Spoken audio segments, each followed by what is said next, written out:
The first two cards we have are a Shinx and a Ponchum. So these two together are very clearly light and shadow. We can see Shinx in the evening, providing some light, in the shadows of the trees off towards Ponchum. This is initiation into the deck that we are reading. Something has awoken with Shinx. It's fiery, right? It's alert. And then there's Ponchum next to it. It doesn't ask questions, it just acts. So this is telling you, watch what you do next. Here we have Snorunt and Rockruff. This is our second pairing. This comes across as environmental distortion. These two are cold and stone, so this pairing is going to suggest something about the landscape. We're going to call this an environmental shift. Something has moved that it shouldn't have. Something in your life has shifted and you need to be aware of it. This next pair, we've got Tangela and Wooloo. At first glance, we're seeing softness, tangles, a little bit of chaos, maybe with some innocence. And then, curiously, Wooloo here is a foil, so it's going to reflect brightly. But what this means is that you are not seeing clearly. This foil is a mirror, so it could be a trap. You are meant to misunderstand something.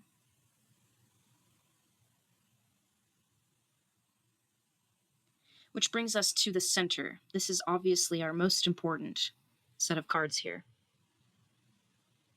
We have Dubwool. In this case, it's the Masked Guide. It's soft, it's harmless, it's defensive, but those horns are a duality of sorts. Maybe dual accounts in your life, maybe that's hidden identities. Dubwool knows something, which is why it's the Masked Guide, but it's pretending that it doesn't. So we're going to refer to this Dubwool being in the third slot here in the very center as a liminal node. It's a friendly face and it's guarding a deeper truth.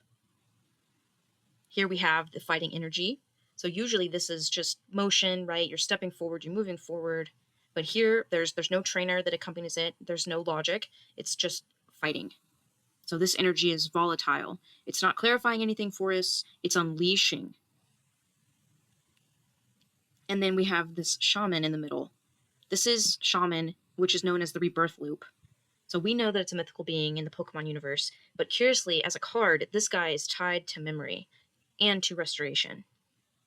But Shaymin actually does not belong at the center, so we need to be very wary of this card, because this placement is signaling a forced reset. It is a rebirth in your life that is not natural. So, these three taken in concert with our diagonal corners, these are the Watchers in this case, and that's why they're off to the center at a diagonal angle. These Watchers, so we've got the Crushing Hammer, and what this card is the silencing mechanism. It's landing light censorship. It's something in your life that is watching you, that you know it's watching you, and it's stopping you from something. It's trying to erase or reset a signal, and it's failed. And then, of course, we have Dusclops, which in this case, it's a surveillance entity.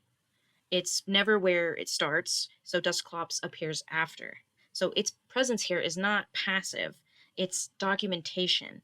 So the event is being watched. Something in your life is being watched and saved. For what? I don't know. But this takes us to the end. This pack is now sealed.